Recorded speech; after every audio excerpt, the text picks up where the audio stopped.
বন্দরনগরী চট্টগ্রামে চলতি বছর রেকর্ড সংখ্যক রোগী ডেঙ্গুতে আক্রান্ত হয়েছেন। স্থানীয়দের অভিযোগ, সিটি কর্পোরেশনের উদাসীনতায় থামানো যাচ্ছে না এডিসের বিস্তার। ডিসেম্বরের শুরুতে বৃষ্টি হলে আক্রান্তের সংখ্যা ৫,০০০ ছাড়িয়ে যেতে পারে বলে আশঙ্কা কর্তৃপক্ষের।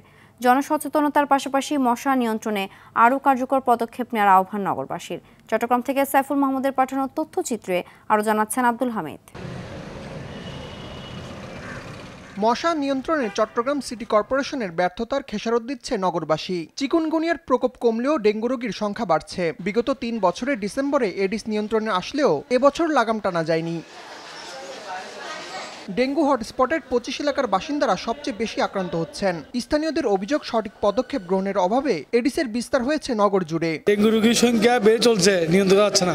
গত বছরের চাইতে এই বছরে ডেঙ্গু একটু বেড়ে গেছে। ওষুধ ছিটানোর দরকার আছে সিটি কর্পোরেশনের।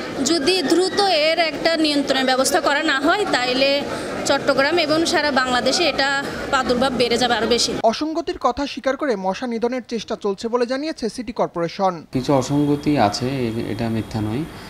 কোনো জায়গায় তদারকির অভাবে হয়তো অনেক সময় যথাসময়ে সঠিক সময়ে নিয়মিত ওষুধ ছিটানোটা একটু ব্যাহত হতে পারে। প্রতিটা স্পটে একটা নির্দিষ্ট রুটিন করে আমরা কীটনাশক ছিটানোর কাজটা করছি। এদিকে সিভিল সার্জন বলছেন, অনিয়মিত বৃষ্টি, অসচেতনতা, ডেঙ্গুর ধরন পাল্টে যাওয়া সহ নানা কারণে এবছর থামানো যাচ্ছে না আক্রান্তের সংখ্যা। ঝুঁকিপূর্ণ এলাকাগুলোতে বেশি বেশি করে মশা নিধনের ওষুধ ছিটানো এবং ওই এলাকার মানুষজনকে সতর্ক করা, লিফলেট বিতরণ করা, মাঠ পর্যায়ে সকল যারা কর্মচারী আছেন সবাই ব্যাপকভাবে ওষুধ ছিটাচ্ছে মশা নিধনের জন্য। ডেঙ্গুর ভয়াবহতা কমাতে জনসচেতনতার পাশাপাশি এডিসের বংশবিস্তার রোধে টেকসই পরিকল্পনা গ্রহণ এবং তা মাঠ পর্যায়ে বাস্তবায়নের দাবি নগরবাসীর। আব্দুল হামিদ, RTV।